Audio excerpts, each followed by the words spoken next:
জরুরি অবস্থা ঘোষণার পথে হাঁটছে নেপাল। আজ জাতির উদ্দেশ্যে ভাষণ নেপালের রাষ্ট্রপতির। ফের অশান্ত নেপাল। আজ সকালে জেল ভাঙার চেষ্টার রামেছাপ জেলা সংশোধনার ভেঙে বেরোনোর চেষ্টা করে কয়েদিরা। ৩০০ কয়েদি তারা ভেতরে একাধিক ভবনের তালা ভেঙে ফেলে। জেলের প্রধান ফটক ভেঙে বেরোনোর চেষ্টা করে তারা। প্রধান ফটক ভাঙার আগে কয়েদিদের ঠেকাতে গুলি চালায় পুলিশ। পুলিশের গুলিতে জখম হয়েছে ১২ থেকে ১৩ জন কয়েদি। দেশ জুড়ে ২৫টি জেল থেকে ১৫,০০০-এরও বেশি কয়েদি পলাতক, এমনই খবর সূত্রে। অশান্ত নেপালে কারফিউর মেয়াদ আরো বেড়েছে।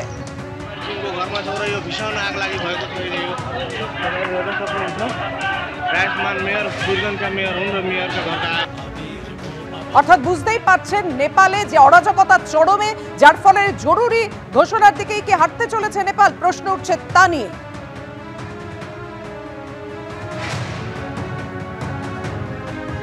আজ জাতির উদ্দেশ্যে ভাষণ নেপালের রাষ্ট্রপতির। আপনারা জানেন কাল সকাল ৭টা পর্যন্ত নেপালে কারফিউ চলেছে। এদিকে দিকে দিকে অর্থাৎ গোটা নেপাল জুড়ে জেল ভাঙার চেষ্টা করে কয়েদিরা। উদ্বেগ আতঙ্ক সেই জায়গা থেকেই। জেলের প্রধান ফটক ভেঙে বেরোনোর চেষ্টা করে কয়েদিরা। প্রধান ফটক ভাঙার আগেই কয়েদিদের ঠেকাতে গুলি চালায় পুলিশ।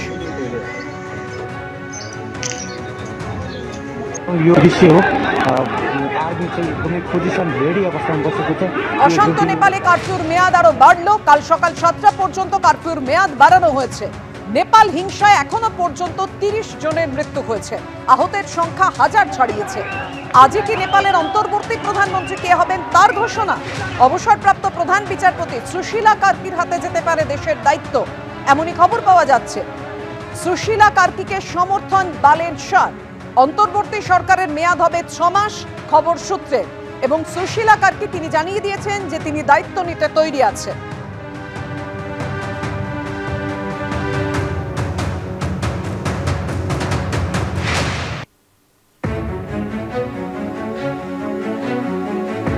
যেমনটা আপনাদের জানাচ্ছিলাম যে বিভিন্ন জেল ভেঙে কয়েদিরা পালানোর চেষ্টা করছে।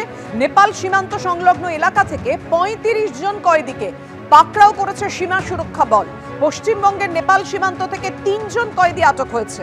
২২ জন জেল ভাঙা কয়েদি পাকড়াও হয়েছে নেপাল সীমান্ত লাগোয়া উত্তরপ্রদেশের বিভিন্ন এলাকা থেকে।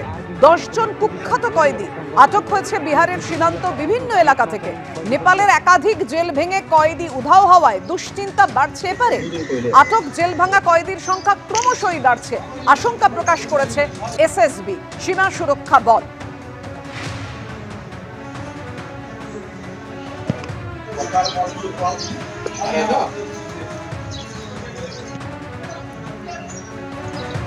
আর নেপালের আঁচ ভারতে। শিলিগুড়ির পানি ট্যাঙ্কি সীমান্তে এখনো অচলাবস্থা জারি। আটকে পড়া দুদেশের নাগরিকদেরই শুধু সীমান্ত পার হওয়ার অনুমতি। যে সমস্ত ভারতীয়রা নেপালে আটকে পড়েছিলেন তারা দলে দলে দেশে ফিরছেন। উদ্বেগ আশঙ্কা নিয়ে সীমান্ত পেরোচ্ছেন এপারে আটকে পড়া নেপালের নাগরিকরাও। এখনো বন্ধ সীমান্ত বাণিজ্য। সার দিয়ে দাঁড়িয়ে পণ্যবাহী ট্রাক, লরি। জেল ভেঙে পালিয়েছিল বেশ কয়েকজন কয়েদি।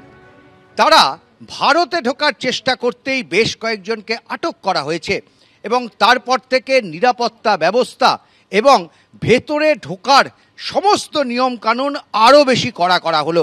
প্রথমত যারা ভেতরে আসতে চাইছেন তাদেরকে নির্দিষ্ট কারণ দেখাতে হবে যে কেন নেপালের কোনো বাসিন্দা তারা ভেতরে ঢোকার জন্য চেষ্টা করছেন বা তারা ভারতে আসতে চাইছেন। একমাত্র হাসপাতাল অথবা নির্দিষ্ট কোনো কারণ ছাড়া কোনো নেপালের বাসিন্দাকেই কিন্তু ভেতরে ঢুকতে দেওয়া হচ্ছে না। এরপর এসএসবি এই চেকিং করার পরও কিন্তু এখানে আরও একটা কাউন্টারে রাজ্য পুলিশের পক্ষ থেকে চেকিং চালানো হচ্ছে। অর্থাৎ এসএসবি এখানে ছাড়ার পর এখানে এসে আবার তাদের নাম নথিভুক্ত করতে হচ্ছে, কেন তারা আসছেন, কেন তারা নেপাল ছেড়ে ভারতে আসতে চাইছেন, তার সমস্ত কিন্তু নথিপত্র এখানে দেখাতে হচ্ছে, জমা দিতে হচ্ছে, এবং তারপর এই নথি পাওয়ার পরই কিন্তু তারা ভেতরে যাওয়ার অনুমতি পাচ্ছে। না হলে বাকি কাউকে ভেতরে যাওয়ার অনুমতি দেওয়া হচ্ছে না। নির্দেশ এসেছে যে আমাদের এখানটায় মানে নেপাল থেকে বিনা কারণে ইন্ডিয়ায় ঢুকবে না।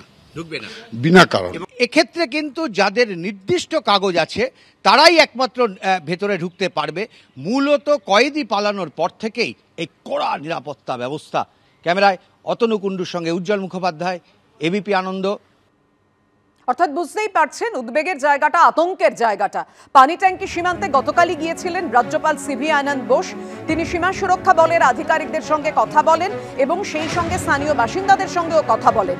কিন্তু আজকে তার কলকাতায় ফেরার মানে পানি ট্যাঙ্কি থেকে কলকাতায় ফেরার কথা থাকলেও পরিকল্পনা বাতিল হয়েছে। কি কারণে তিনি দিল্লি যাচ্ছেন কথা বলবো। আমাদের সঙ্গে রয়েছেন আমাদের প্রতিনিধি রুমা পাল। রুমা, দেখুন, নেপালে উদ্ভূত পরিস্থিতি পরেই কিন্তু রাজ্যপাল সিদ্ধান্ত নেন তিনি পানিপাট ট্যাঙ্কিতে যাবেন এবং সেখানে সরজমিনে খতিয়ে দেখবেন। এবং আজকে কিন্তু তার কলকাতা ফেরার কথা ছিল, সেই কর্মসূচি বাতিল হয়ে যায় এবং তিনি সরাসরি একদম উড়ে যান দিল্লিতে। এবং সেক্ষেত্রে যা জানা যাচ্ছে রাজভবন সূত্রে, যে তিনি যে সরজমিনে খতিয়ে দেখেছেন সে সমস্ত রিপোর্ট কিন্তু স্বরাষ্ট্রমন্ত্রীকে তিনি জমা দেবেন। অর্থাৎ বুঝতে পারছো যে নেপালের যে উদ্ভূত পরিস্থিতি, তার ফলে যে সীমান্তবর্তী এলাকায় যে পরিস্থিতি তৈরি হয়েছে সেটা তিনি কিন্তু একদম গিয়ে দেখেছেন, সেখানকার কর্তাদের সঙ্গে কথা বলেছেন এবং সেই কথা বলার পরেই যে রিপোর্ট তার চোখের সামনে এসেছে এবং তিনি যেটা তৈরি করেছেন সেটা কিন্তু সরাসরি দিল্লিতে গিয়েই কিন্তু সেটা দেবেন, এমনটাই কিন্তু রাজভবন সূত্রে খবর। ধন্যবাদ রুমা।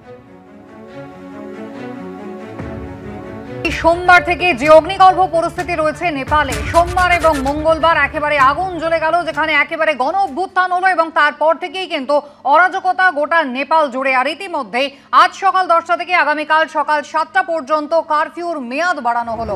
সকাল এবং রাতে 2 ঘন্টা করে কারফিউ শিথিল করা হবে। নেপাল হিংসায় এখনো পর্যন্ত 30 জনের মৃত্যু হয়েছে, আহতের সংখ্যা 1000 ছাড়িয়েছে।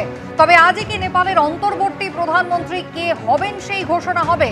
এই প্রশ্নই এখন সব থেকে গুরুতর, কারণ মঙ্গলবার রাত্রে এই আন্দোলনকারীদের চাপে নতি স্বীকার করেন এবং প্রধানমন্ত্রী তিনি তার ইস্তফাপত্র রাষ্ট্রপতিকে পাঠান। এরপর দ্রুত সেনা তাকে সরিয়ে নিয়ে যায় এবং এখন কিন্তু নেপালের শাসন ভার রয়েছে সেনার হাতে, যতক্ষণ পর্যন্ত না পরবর্তী সরকার তৈরি হচ্ছে। তাহলে অন্তর্বর্তী প্রধানমন্ত্রী কে হতে পারেন? অবসরপ্রাপ্ত প্রধান বিচারপতি সুশীলা কার্কি, তার হাতে দেশের দায়িত্ব যেতে পারে। সুশীলা কার্কিকে সমর্থন করেছেন বালেন শাহ। অন্তর্বর্তী সরকারের মেয়াদ হবে 6 মাস, এমনটাই সূত্র মারফত জানা যাচ্ছে। দায়িত্ব নিতে তিনি তৈরি, জানিয়ে দিয়েছেন সুশীলা কার্কি।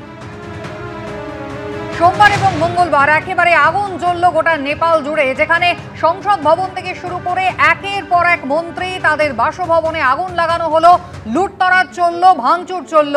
একেবারে রাজপথে দেখা গেল ছাত্র যুব সমাজ, তারা পথে নেমে পড়েছে। উপপ্রধানমন্ত্রী রীতিমতো তাকে ধাওয়া করে মারধর করা হয়েছে। প্রাক্তন প্রধানমন্ত্রীর বাড়িতে আগুন লাগিয়ে দেওয়া হয়েছে, তার স্ত্রী একেবারে ঝলসে মৃত্যু হয়েছে তার। সরকারি কর্মীদের বাড়িতে আগুন লাগিয়ে দেওয়া হয়েছে, সরকারি নথিপত্র জ্বলে ছাই হয়ে গিয়েছে।